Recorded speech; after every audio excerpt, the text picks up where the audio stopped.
Assalamualaikum warahmatullahi wabarakatuh.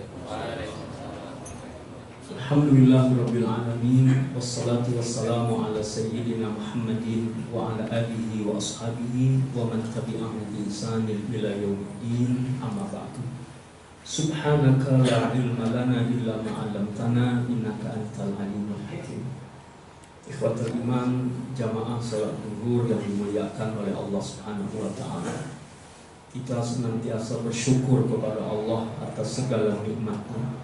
Terlebih hari ini Allah masih jaga iman Islam kita. Kita penuhi panggilan Allah, salat zuhur berjamaah di awal waktu, dan kita lanjutkan dengan duduk beriktikaf di tempat ini, mengkaji ayat-ayat Allah Subhanahu wa taala, sunnah-sunnah Rasulullah SAW. Mudah-mudahan semangat ibadah, ikhlas mencari ridha Allah ini sampai dengan akhir hayat kita. Salawat dan salam atas hamba pilihan Allah baginda Rasulullah Muhammad sallallahu alaihi wasallam, keluarga beliau yang mulia, para sahabat setia radhiyallahu anhum. Semoga kita semua adalah orang-orang yang mengikuti jejak langkah mereka agar mendapatkan kasih sayang Allah, dan kita termasuk pecinta Rasulullah. Semua kita mendapatkan syafaatul uzma darinya. Baik, ikhwan yang dimuliakan oleh Allah Subhanahu wa taala, kalau bangsa Indonesia sebentar lagi menghadapi pesta demokrasi, semua dalam keadaan sudah mulai bersiap-siap. Insya Allah semua dalam keadaan damai, hasil yang terbaik, dan insya Allah untuk Indonesia ini menjadi baldatun thayyibatun wa rabbun ghafur. Namun yang juga jangan kita lupakan adalah apa yang Allah Subhanahu wa taala karuniakan kepada kita, kesempatan, waktu, dan sekarang kita sudah berada di bulan Sya'ban. Kalau tidak salah sekarang sudah tanggal 2 ya, tanggal 2 Sya'ban. Madza fi Sya'ban, ada apa di bulan Sya'ban itu? Rasulullah SAW menyebutkan Sya'ban itu adalah bulan baina Rajab wa Ramadan, bulan antara Rajab dan Ramadan, yang fulun nas anhu, banyak manusia yang lalai, banyak manusia yang lupa tentang Sya'ban ini. Kemudian Rasulullah SAW menyebutkan bulan ini adalah bulan akan dilaporkannya catatan amal kita kepada Allah Subhanahu wa taala. Nanti saya akan sebutkan, ada laporan harian, ada laporan pekanan, dan ada laporan tahunan. Dan juga ada laporan yang laporan segera diangkat, disodorkan kepada Allah Subhanahu wa taala. Dan pada bulan Sya'ban juga kata Rasulullah SAW, fayaghfiru li jami'i ibadihi, Allah mengampuni dosa-dosa hambanya kecuali dua. Ada dua yang tidak mendapatkan ampunan dari Allah Subhanahu wa taala pada bulan Sya'ban itu.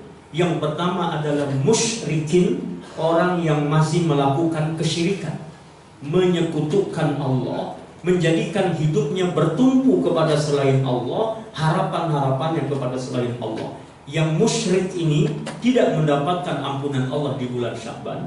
Yang kedua adalah musyahinin, atau siapa yang masih punya syahna, dia masih ada perselisihan, ada pertikaian dengan saudara-saudaranya, belum saling minta maaf, maka tidak mendapatkan ampunan Allah di bulan Sya'ban ini. Makanya dua kubu besok, walaupun sekarang masih seru ini, nanti kalau sudah terpilih harusnya baik-baik saja. Kenapa? Jangan sampai tidak mendapatkan ampunan dari Allah Subhanahu wa ta'ala. Baik, Bapak Ibu semua yang dimuliakan oleh Allah Subhanahu wa ta'ala, saya ingin memulai sekali lagi. Bulan Sya'ban ini adalah bulan, walaupun tidak termasuk dalam 4 bulan mulia, 4 bulan yang disebut bulan haram. Bulan mulia itu adalah Rajab, kemudian bulan itu adalah bulan Dzulqa'dah, Dzulhijjah, dan Muharram. Maka Rasulullah mengingatkan baina Rajab wa Ramadan, bulan Sya'ban ini posisinya antara Rajab dan Ramadan. Sebagaimana kita ketahui, bulan Ramadan adalah sayyidus syuhur, penghulu dari bulan-bulan yang ada 12 bulan dalam tahun Hijriah. Nah, para ulama mengingatkan, biasanya ketika Ramadan semakin dekat dengan kita ini sudah mulai mengencangkan ikat pinggang, sudah bersiap-siap untuk menghadapinya. Maka Rajab adalah bulan menanam, Sya'ban ini adalah bulan menyirami tanaman, lalu Ramadan adalah bulan memanen dari amal-amal itu. Maka kedudukan Sya'ban ini adalah sangat strategis buat kita. Bagaimana tanaman kita akan baik seandainya tidak dijaga? Bagaimana tanaman kita akan baik kalau kita tidak punya perhatian? Apakah tanaman ini akan tanaman menghasilkan atau justru tanaman kita rusak? Maka bulan Sya'ban ini penting untuk kita supaya kita benar-benar menjadi orang-orang yang beruntung dengan kesempatan-kesempatan dari Allah Subhanahu wa taala. Baik ikhwah, ada apa di bulan Sya'ban? Ini dalam sejarah tercatat. Yang pertama, tahwilul qiblah, pemindahan arah kiblat dari Baitul Maqdis ke Ka'bah Al-Musyarrafah itu terjadi di bulan Sya'ban.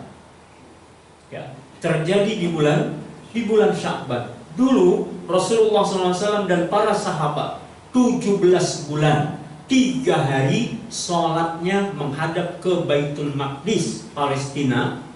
Lalu Rasulullah SAW ada kegelisahan dan selalu menengadahkan pandangannya ke langit seraya meminta kepada Allah dengan kerinduan, semoga Allah memindahkan arah kiblat ke Ka'bah Al-Musyarrafah.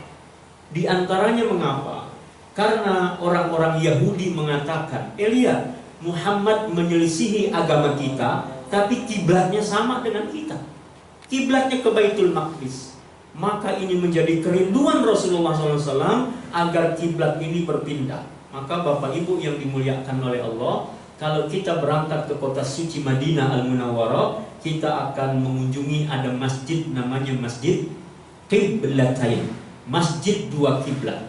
Ya, Masjid dua kiblat yang dimaksud adalah yang Baitul Maqdis itu misalnya arah sana, maka Ka'bah Al-Musyarrafah 180 derajat. Berbeda arah.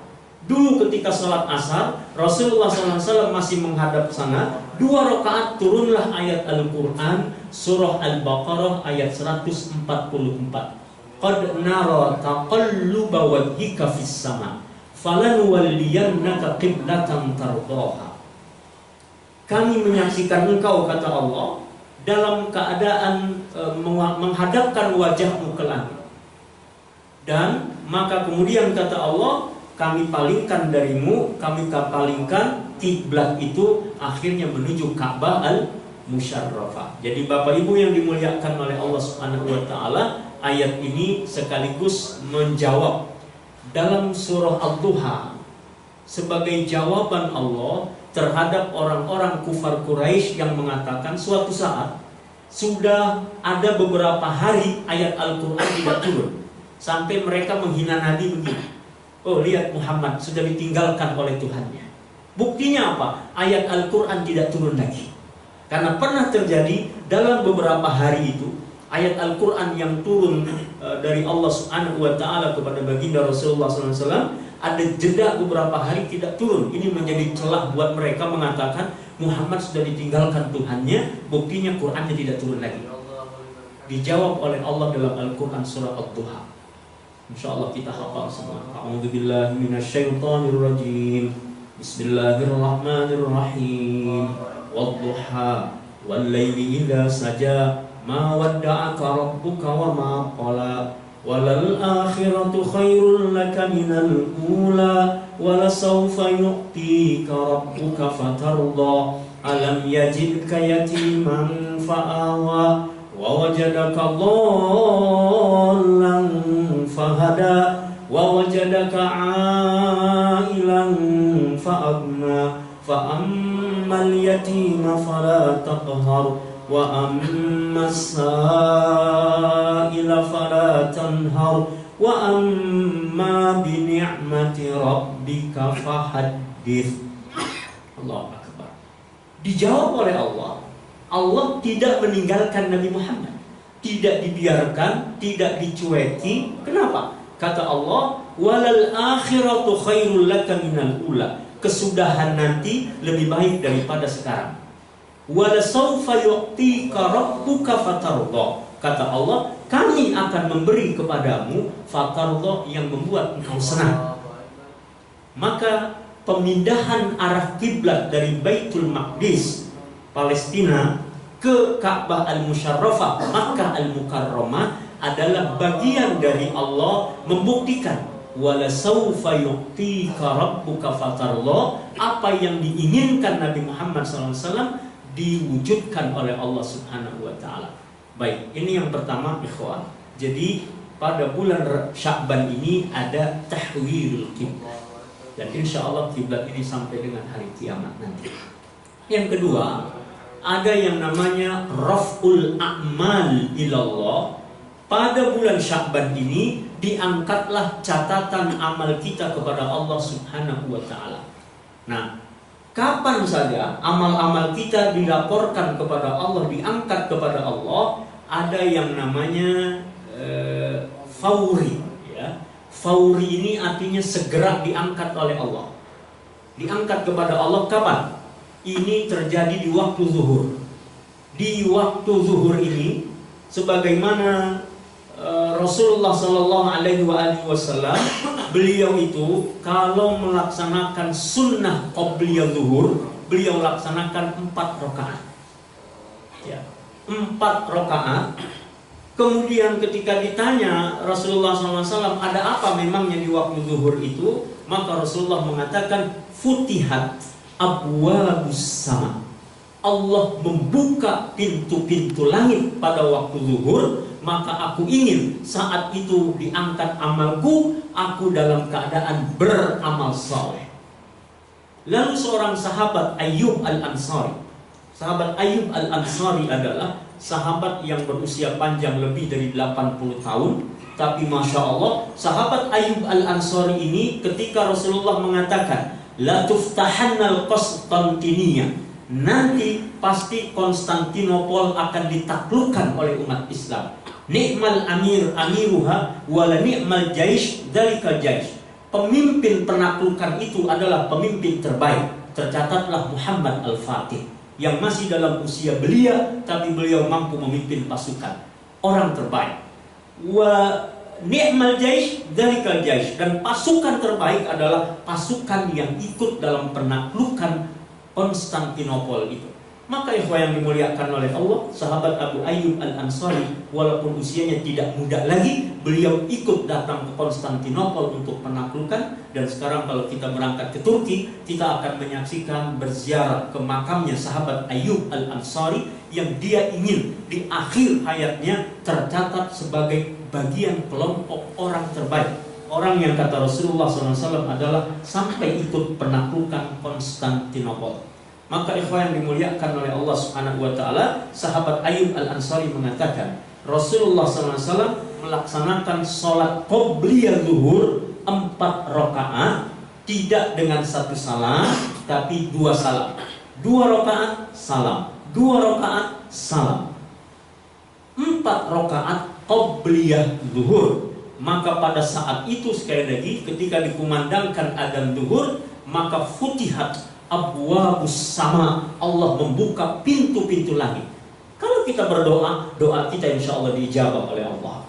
Kita melaksanakan amal soleh, maka raf'ul fauri, amal itu terangkat kepada Allah Subhanahu wa ta'ala pada waktu zuhur. Maka kita tidak menyia-nyiakan kesempatan ini. Baik, bagaimana kalau sholatnya 2 rakaat pun tidak apa-apa? Ya misalnya karena kesibukan kerja kita. Tapi jika ada waktu dan kesempatan, ikut Rasulullah SAW 4 rakaat qobliyah zuhur. Berikutnya ikhwah yang dimuliakan oleh Allah Subhanahu wa taala, kapan lagi diangkat catatan amal kita? Yaumiyah, setiap hari. Kapan waktunya? Adalah ketika waktu asar dan waktu subuh. Mengapa waktu asar dan waktu subuh? Tajtami'u al-malaika, malaikatul laili wa malaikatul nahar. Ada malaikat ditugaskan oleh Allah menyaksikan, mencatat amal-amal perbuatan kita. Ada yang datang di waktu asar, tugasnya sampai dengan subuh. Lalu ada malaikat datang di waktu subuh, tugasnya sampai dengan asar. Maka ketika malaikat katakan nanti kita sholat asar, lalu malaikat yang dari subuh sampai asar dia akan naik. Maka Allah akan bertanya kepada malaikat, kaifa taraktum ibadi, wahai malaikatku, bagaimana kau tinggalkan hamba-hambaku, apa yang sedang mereka lakukan? Maka malaikat itu mengatakan, taraknahum, kami tinggalkan mereka, wahum yusallun, mereka melaksanakan sholat.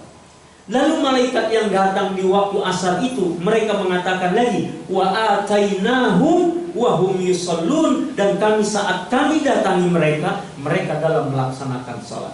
Maka Allah berfirman dalam ayat Al-Quran, hafizu ala salawati was salatil wusta, maka tegakkan, jagalah sholat-sholat dan jagalah sholat yang pertengahan. Mana sholat yang pertengahan? Yang pertengahan itu adalah sholat asar. Sekali lagi, pada waktu asar, pada waktu subuh, malaikat akan melapor kepada Allah Subhanahu wa Ta'ala, dan ini terjadi setiap hari. Mudah-mudahan pada saat-saat itu kita semua sedang melaksanakan amal soleh. Asar kita melakukan kebaikan, kemudian subuh juga kita melakukan kebaikan, sehingga amal kita adalah menjadi amal yang terbaik. Apalagi di awal waktu. Jangan bahasa kita ya. Di awal waktu. Saya juga di awal waktu zuhur, di awal waktu asar. Asar di awal waktu maghrib gitu ya. Awal waktu ya, di waktu yang utama bagi kita. Baik ikhwan yang dirahmati oleh Allah Subhanahu wa Ta'ala, ini harian. Lalu ada usbu'iyan, ada laporan kepada Allah, itu laporan pekanan. Masya Allah, ini Allah mendesain begitu indah dan mengatur. Kalau kita sekarang beradministrasi, administrasinya malaikat lebih canggih daripada kita. Malaikat melaporkan pekanan kapan? Tu'radul a'mal ilallah yauma khamis wa yauma itsnain. Disodorkan catatan amal kita kepada Allah Subhanahu wa Ta'ala, kepada Allah dilaporkan kapan? Yauma khamis, hari Kamis, wa yauma itsnain, dan juga hari Senin.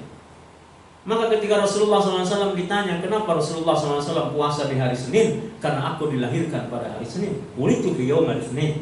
Lalu Rasulullah SAW puasa pada hari Kamis tadi, tu'radul a'mal, disodorkan amalnya kepada Allah Subhanahu wa Ta'ala. Maka ikhwan, hari Senin ini bukan saja hari kerja pertama kita dalam setiap pekan, tapi beramal soleh pada hari Senin ini sangat penting. Apakah melaksanakan saum atau melakukan amal-amal yang lain, karena pada hari Senin ini tu'radul a'mal ilallah, amal kita diangkat dan dilaporkan kepada Allah Subhanahu wa Ta'ala. Demikian juga hari Kamis. Hari Kamis diangkat dan dilaporkan kepada Allah Subhanahu wa Ta'ala.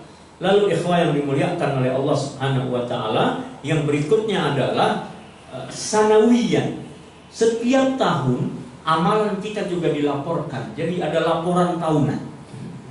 Laporan tahunan ini kapan? Terjadinya adalah fi syahri Sya'ban. Ini terjadi di bulan Sya'ban. Ya. Jadi kata Rasulullah SAW, diangkatlah catatan amal kita, dilaporkan kepada Allah, dan terjadinya di bulan Sya'ban. Maka Usamah bin Zaid ketika melihat Rasulullah SAW memperbanyak puasa di bulan Sya'ban, bahkan Nabi seolah 1 bulan penuh melaksanakan puasa di bulan Sya'ban. Orang melihat Nabi seolah tidak berbuka, atau di lain kesempatan Nabi seolah tidak berpuasa dan sebagainya. Tapi orang-orang melihat Nabi banyak kali puasanya di bulan Sya'ban. Ada apa? Karena kata Rasulullah, diangkat catatan amal kita, dilaporkan kepada Allah dalam bulan Sya'ban. Wa ana uhibbu ayyurfa'a amali wa ana sha'im. Kenapa aku berpuasa? Karena aku suka, aku ingin saat amalku diangkat, aku dalam keadaan berpuasa. Jadi ikhwah, bagi kita yang memang senang berpuasa dan sering melakukannya, afdal bagi kita melaksanakan puasa juga di bulan Sya'ban ini. Tapi nanti kalau sudah tanggal 15 pertengahan Sya'ban, bagi yang jarang-jarang berpuasa, sudahlah tidak usah puasa lagi. Kenapa? Sudah lewat dari pertengahan Sya'ban. Persiapkan diri untuk menyongsong Ramadan. Ya. Kecuali memang kita sudah membiasakan puasa, boleh puasa kita sampai dengan akhir Sya'ban. Ya, sampai dengan akhir Sya'ban. Untuk apa? Ya sekaligus kita memang sudah menyenanginya. Yang kedua, persiapan kita untuk menyambut Ramadan. Baik, ikhwah yang dirahmati oleh Allah Subhanahu wa taala. Jadi yang kedua adalah diangkat amal kita kepada Allah Subhanahu wa taala. Yang ketiga, bulan Sya'ban ini adalah menjadi bulan banyak-banyaklah kita bersolawat kepada baginda Rasulullah Sallallahu Alaihi Wasallam. Para ulama menyebutkan ya, bahwa ayat yang sering kita dengar, kita baca kalau khutbah Jumat, mesti khatib memperdengarkan membaca ayat ini.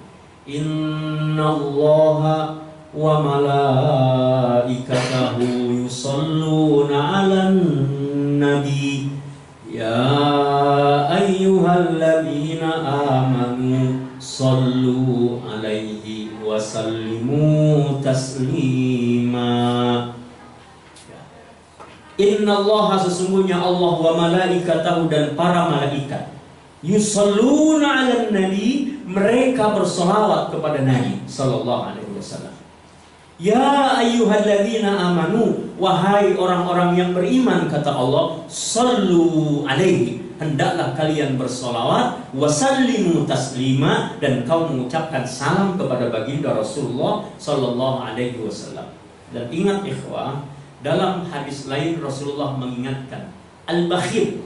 Al-bakhil ini orang pelit. Tahukah kamu, katanya, orang pelit itu siapa? Al-bakhilu man dzukirtu ana 'indahu falam yusalli alayya.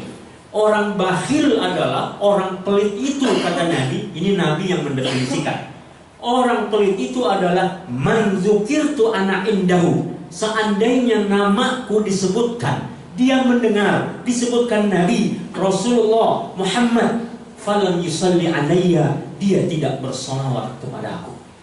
Maka orang-orang yang mendengar disebutkan nama Nabi Muhammad, disebutkan Rasulullah, dia cuek saja, dia biasa-biasa saja. Maka kata Rasulullah, bakhil, dia adalah orang yang termasuk orang pelit. Maka sunnah bagi kita, setiap kali mendengar misalnya disebutkan nama Muhammad sallallahu alaihi wasallam atau Rasulullah Muhammad sallallahu alaihi wasallam, mau lengkap lagi sallallahu ala sayyidina Muhammadin, atau Allahumma salli ala sayyidina Muhammad wa ala alihi wa sahbihi wasallim, dan sebagainya. Silakan dengan kalimat salawat yang mana saja. Jangan sampai kita disebut sebagai orang-orang yang pelit, yang tidak mau bersolawat kepada baginda Rasulullah sallallahu alaihi wasallam. Maka ikhwah yang dimuliakan oleh Allah Subhanahu wa taala, bahwasanya sekali lagi bulan Sya'ban ini adalah bulan kita memperbanyak solawat kepada baginda Rasulullah sallallahu alaihi wasallam. Katakanlah kita berangkat dari rumah kita, datang ke kantor kita ini, perjalanan berapa jam, perjalanan berapa jauh, maka berapa banyak sesungguhnya salawat yang bisa kita lakukan. Sekurang-kurangnya sallallahu ala Muhammad atau sallallahu ala sayyidina Muhammad. Dan ini menunjukkan semakin banyak kita bersalawat kepada Nabi, menunjukkan kita cinta kepadanya. Meninggalkan salawat kepada Nabi menunjukkan kita tidak cinta kepadanya. Mengapa? Rasulullah sudah menyebutkan, ya, man ahabba syai'an kathura dzikran. Orang yang cinta kepada sesuatu, dia biasa banyak menyebut-nyebutnya. Jadi kalau kita banyak bersalawat, menunjukkan bahwa kita cinta kepada Rasulullah sallallahu alaihi wasallam. Dan nanti di akhirat, siapa kedudukan orang yang paling dekat dengan Rasulullah sallallahu alaihi wasallam? Maka kata Rasulullah adalah orang aktsaru alayya salatan. Orang yang paling dekat dengan Rasulullah adalah orang yang paling banyak bersalawat kepada baginda Rasulullah sallallahu alaihi wasallam. Mudah-mudahan kita termasuk orang-orang yang akan berdampingan dekat dengan Rasulullah sallallahu alaihi wasallam. Kita baca 10 kali kalimat salawat kita. Mudah-mudahan Allah ridha dan Rasulullah juga senang kepada kita. Allahumma salli ala sayyidina Muhammad wa ala ali sayyidina Muhammad. Allahumma salli ala Sayyidina Muhammad wa ala ali Sayyidina Muhammad. Allahumma salli ala Sayyidina Muhammad wa ala ali Sayyidina Muhammad. Allahumma salli ala Sayyidina Muhammad wa ala ali Sayyidina Muhammad. Allahumma salli ala Sayyidina Muhammad wa ala ali Sayyidina Muhammad. Allahumma salli ala Sayyidina Muhammad wa ala ali Sayyidina Muhammad. Allahumma salli ala Sayyidina Muhammad wa ala ali Sayyidina Muhammad. Allahumma salli ala Sayyidina Muhammad wa ala ali Sayyidina Muhammad. Allahumma salli ala Sayyidina Muhammad wa ala ali Sayyidina Muhammad. Allahumma salli wa sallim wa barik ala Sayyidina Muhammad wa ala ali Sayyidina Muhammad. Dengan kalimat sholawat yang mana saja yang kita hafal. Banyak kalimat-kalimat sholawat, tidak terbatas. Yang masyhur dan disepakati oleh semua ulama adalah sholawat Ibrahimiyah. Allahumma salli ala Sayyidina Muhammad wa ala ali Sayyidina Muhammad kama sallaita ala Sayyidina Ibrahim wa ala ali Sayyidina Ibrahim wa barik ala Sayyidina Muhammad wa ala ali Sayyidina Muhammad kama barakta ala Sayyidina Ibrahim wa ala ali Sayyidina Ibrahim fil alamin innaka Hamidum Majid. Oh, kalau sebagian tidak suka menyebut dengan kata Sayyidina karena Nabi tidak menyebut Sayyidina, silakan. Itu letter loh menyebutnya dari hadis demikian. Ada yang pakai Sayyidina. Rasulullah juga mengatakan ana sayyidu waladi ibni Adam wala fakhra. Aku adalah sayyid, penghulu anak-anak keturunan Adam semuanya, maka wala fakhra, dan aku tidak sombong. Jadi bisa menyebutnya dengan tanpa Sayyidina ataupun pakai Sayyidina. Tapi kalau saya lebih begini, kita menghormati seseorang tidak menyebut namanya saja kan. Kalau ada bapak fulan, saudara fulan, tentu jauh lebih beretika. Lalu bagaimana dengan Rasulullah Muhammad SAW? Kalau kita menggandengkan dengan kata Sayyidina atau yang lain-lain, Habibina dan sebagainya, atau Maulana, insya Allah ini bagian cara semakin kita menghormati baginda Rasulullah SAW. Baik, saya kembali. Di bulan Sya'ban ini Allah menurunkan perintah agar kita bersolawat kepada baginda Rasulullah Sallallahu Alaihi Wasallam. Maka di bulan Sya'ban ini hendaklah kita memperbanyak bersolawat. Kalau Bapak Ibu pernah membaca buku yang namanya Dalailul Khairat, itu dikumpulkan solawat-solawat banyak di situ, dikumpulkan oleh Syekh Muhammad bin Sulaiman. Ini awalnya ada ceritanya. Ketika beliau suatu saat ingin berwudu, beliau mau mengambil air dari sebuah sumur, ternyata dia ambil tidak keluar air. Dia berusaha lagi, airnya tidak keluar air. Tapi tiba-tiba ada seorang anak gadis dari tempat yang tidak jauh dari beliau. Tiba-tiba anak gadis ini begini, meludah ke sumur itu. Meludah ke sumur itu, lalu airnya keluar. Dan Imam Muhammad bin Sulaiman mengambil air wudhu sampai dengan selesai, tapi terus terang di hatinya ada ketakjuban. Kok bisa anak ini meludah kemudian airnya keluar? Padahal tadi aku mau ambil air ini gak bisa. Lalu memberanikan diri, dia bertanya. Pertama anak gadis ini menanya nama orang ini, "Tuan, siapa nama Anda?" "Muhammad bin Sulaiman." "Oh, orang yang alim itu," katanya. Rupanya dia sudah kenal Muhammad bin Sulaiman, orang alim. Dan orang alim tadi mencari air tidak dapat, kata beliau begitu. Lalu ditanya oleh Muhammad bin Sulaiman, "Kok bisa kamu ini meludah keluar air?" Apa dijawab oleh anak gadis ini? Kata dia, "Karena aku memperbanyak bersolawat kepada baginda Rasulullah Sallallahu Alaihi Wasallam." Jadi besok kalau di rumah kita sumurnya kering, apa yang kita cari? Bukan cari anak gadis ya. Solawatnya, bersolawat kepada Rasulullah Sallallahu Alaihi Wasallam. Jadi ikhwah yang dimuliakan oleh Allah Subhanahu Wa Taala, banyak kali khasiat-khasiat tentang solawat. Jadi kalau kita memperbanyaknya, ini akan semakin menumbuhkan rasa cinta kita kepada baginda Rasulullah Sallallahu Alaihi Wasallam. Baik, kemudian Bapak Ibu yang dimuliakan oleh Allah Subhanahu wa Ta'ala, ada apa lagi di bulan Sya'ban? Di bulan Sya'ban ini adalah disebut juga dengan bulan Al-Quran.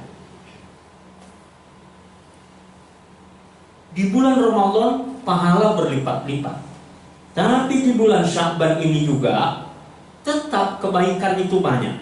Syekh Ibnu Rajab Al-Hambali meriwayatkan dari sahabat Anas radhiyallahu an, ya saya baca terjemahnya, kaum muslimin ketika memasuki bulan Sya'ban mereka menekuni membaca ayat-ayat Quran dan mengeluarkan zakat, membantu orang-orang yang lemah dan miskin agar mereka bisa menjalankan ibadah puasa di bulan Ramadan. Jadi Ibnu Rajab Al-Hambali mengatakan, di bulan Sya'ban apa yang mereka lakukan, orang-orang ini tekun membaca Al-Quran. Supaya apa? Kalau bulan Sya'ban mereka sudah tekun membaca Al-Quran, datang Ramadan, semakin senang lagi mereka membaca Al-Quran. Kenapa? Sudah dipersiapkan sebelumnya. Bukankah kenikmatan itu adalah setelah kita mengalami proses keistiqomahan, proses yang terus terjaga, kontinu, ajab, berkesinambungan, maka nanti kita akan lebih merasa lagi. Jadi bapak-bapak ibu yang dimuliakan oleh Allah Subhanahu wa taala, membaca Al-Quran. Ini kata Ibnu Rajab Al-Hambali dari sahabat Anas bin Malik radhiyallahu anhu. Kemudian yang kedua, mereka mengeluarkan zakat. Dikeluarkanlah zakat mereka untuk siapa? Untuk para fakir miskin. Jika zakat itu telah sampai nisab atau haul. Nisab itu sampai takaran, haul itu adalah hitungan 1 tahun. Contoh kita usaha.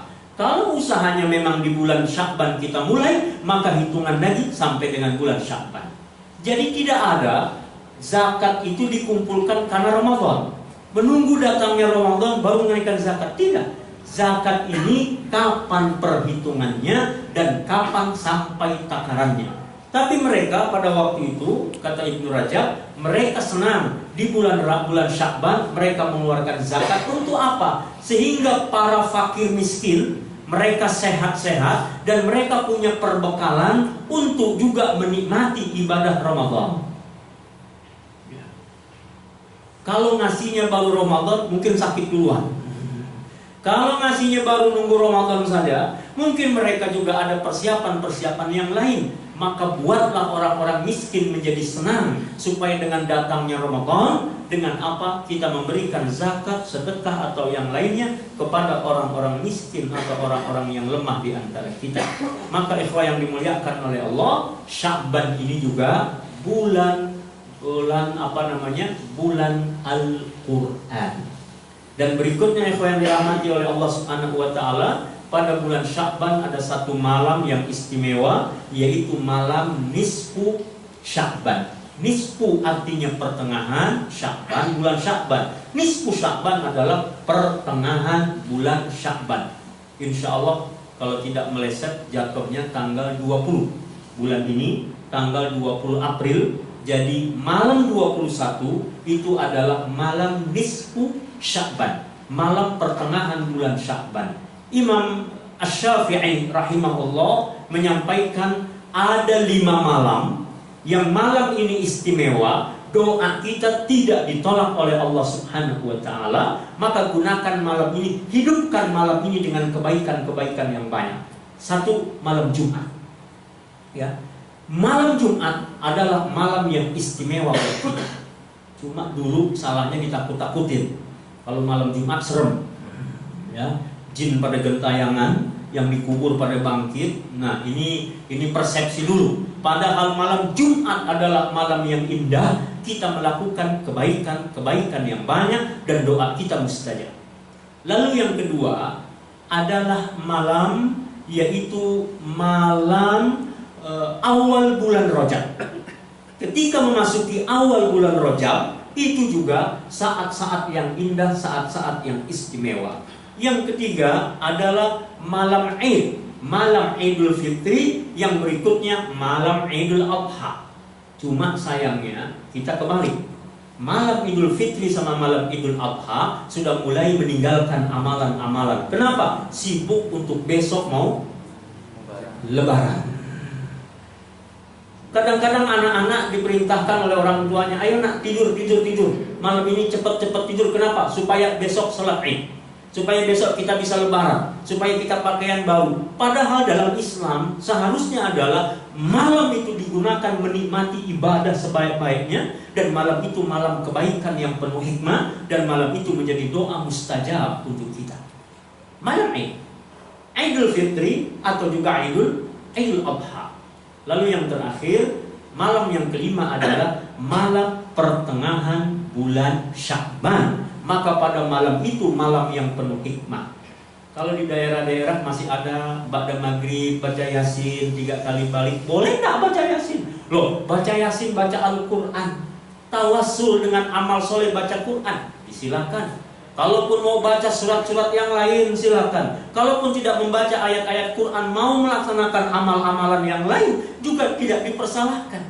Mengapa? Menghidupkan malam nisfu Sya'ban dengan kebaikan-kebaikan. Maka ikhwah yang dimuliakan oleh Allah, jangan kita lewatkan malam itu berlalu begitu saja tanpa kebaikan yang banyak. Terakhir, ada apa lagi di bulan Sya'ban? Di bulan Sya'ban adalah ditentukan oleh Allah Subhanahu wa ta'ala takdir untuk kita.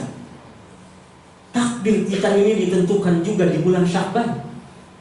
Apakah kaitan dengan kematian kita? Maka sudah jelas, orang-orang yang akan katakan mengalami kematian sudah ada dicatat oleh Allah SWT, sudah tercatat di Lauhil Mahfuz, dan sudah ditentukan kematiannya kapan? Di bulan Sya'ban ini. Bagaimana dengan rezekinya, bagaimana dengan nasibnya dan lain sebagainya, maka disebutkan ada di bulan Sya'ban ini. Oleh karena itu, bagaimana tentang hidup kita, bagaimana dengan masa depan kita, rezeki kita dan lain-lain sebagainya, Allah takdirkan di bulan Sya'ban. Oleh karena itu, bulan Sya'ban ini hendaklah semua kita memperbanyak amal soleh, banyak-banyak berdoa kepada Allah Subhanahu wa ta'ala, memperkuat istighfar kita, taubat kita kepada Allah, dan mempersiapkan diri kita dengan sebaik-baiknya menyongsong datangnya bulan panen amal soleh, yaitu bulan Ramadan. Mudah-mudahan Allah rahmati, Allah berkahi kita semuanya, dan insya Allah kita semua dipanjangkan umur sampai bisa memanen amal-amal soleh kita di bulan Ramadan, dan kita semua termasuk orang-orang yang diselamatkan dunia dan akhirat. Kita berdoa membaca surah Al-Fatihah. Sekali lagi mudah-mudahan Allah sehatkan lahir batin kita, Allah angkat penyakit jasmani rohani kita, kemudian Allah istiqomahkan kita sampai berjumpa dengannya, dan kita doakan negeri kita Indonesia selalu dalam keadaan damai. Insya Allah negeri kita adalah negeri yang beradab, negeri yang maju, negeri yang sukses, negeri yang menjadi baldatun thayyibatun wa rabbun ghafur, dengan pemimpin terbaik, pemimpin yang benar-benar beriman, pemimpin yang bertakwa kepada Allah Subhanahu wa ta'ala, pemimpin yang dicintai oleh rakyatnya, pemimpin yang membangun negeri ini dalam kebaikan-kebaikan. Dan semua kita rakyat Indonesia diberikan hati yang lapang, hati yang luas, hati yang terus menjaga kedamaian di negeri ini insya Allah. Allah jauhkan negeri kita dari orang-orang yang ingin merusak, orang-orang yang berbuat zalim, orang-orang yang ingin menguasai negeri ini. Allah selamatkan kita semua. Al-Fatihah. A'udzubillahi minasyaitonirrajim. Bismillahirrahmanirrahim. Alhamdulillahirabbil alamin. Arrahmanirrahim. Maliki yaumiddin. Iyyaka na'budu wa iyyaka nasta'in. Ihdinas siratal mustaqim. Siratal ladzina an'amta 'alaihim ghairil maghdubi 'alaihim waladdallin. Amin. Subhanallah bihamdihi adada khalqi wa ridha nafsi wa zinata arsyi wa midada kalimati. Allahumma shalli wa sallim wa barik ala sayyidina Muhammad wa ala ali sayyidina Muhammad. Ya Allah, Engkau Maha menerima taubat lagi Maha mengampuni. Kami mohon di bulan Sya'ban ini, dan sebentar lagi Kau Ramadankan kami. Ampuni dosa-dosa kami ya Allah. Maafkan kesalahan-kesalahan kami ya Allah. Terima taubat kami ya Allah. Ya Allah, ampunilah dosa-dosa ibu dan ayah kami. Karuniakan kemuliaan, kebahagiaan mereka dunia akhirat. Angkat derajatnya, jadikan wafatnya husnul khatimah, jadikan kuburnya taman-taman surgamu. Perjumpakan kami dengan ibu ayah kami dalam surgamu. Ya Allah, ampuni sayangi kakek nenek kami, mertua kami, istri, suami, anak-anak, cucu keturunan kami. kakak adik kami, guru-guru kami, sahabat-sahabat kami. Berkahi ulama-ulama kami, habaib kami. Ya Allah, ampuni seluruh kaum muslimin muslimat, mukminin mukminat yang hidup apalagi telah wafat. Ya Allah, sayangi, sehat afiatkan murabbi kami, Kiai Haji Muhammad Arifin Dirham. Ya Allah, ya Rahman, ya Rahim, ya Ghafur, ya Tawwab, kami mohon berkahilah kami di bulan Sya'ban ini. Panjangkan umur kami bisa menikmati indahnya Ramadan. Ya Allah, beri kepada kami kesempatan bertaubat sebelum kami wafat. Kami dapat rahmat-Mu detik-detik kematian kami. Kami dapat ampunan-Mu setelah wafat. Ringankan kami semua menghadapi sakaratul maut. Ya Allah, wafatkan kami dalam keadaan benar-benar beriman, dalam keadaan suci berwudu, dalam keadaan berzikir mengingat menyebut nama-Mu. Ya Allah, wafatkan kami dengan kalimat La ilaha illallah, La ilaha illallah, La ilaha illallah, Muhammadur Rasulullah sallallahu alaihi wasallam. Wafatkan kami husnul khatimah. Selamatkan kami dari tipu daya dunia. Selamatkan kami dari tipu daya setan. Selamatkan kami dari azab kubur. Selamatkan kami dari siksa api neraka. Ya Allah, berkahilah kami, berkahi majlis kami ini, berkahi negeri kami, berkahi negeri-negeri kaum muslimin. Tolong saudara-saudara kami kaum muslimin dimanapun keberadaan mereka, ya Allah. Allahumma ftah lana warhamna waghfir lana warzuqna wahdina wa najjina minal qaumil zalimin. Rabbana atina fid dunya hasanah wa fil akhirati hasanah wa qina adzabannar. Subhana rabbika rabbil izzati amma yasifun wa salamun alal mursalin walhamdulillahi rabbil alamin. Wal afwa minkum. Wassalamu alaikum warahmatullahi wabarakatuh.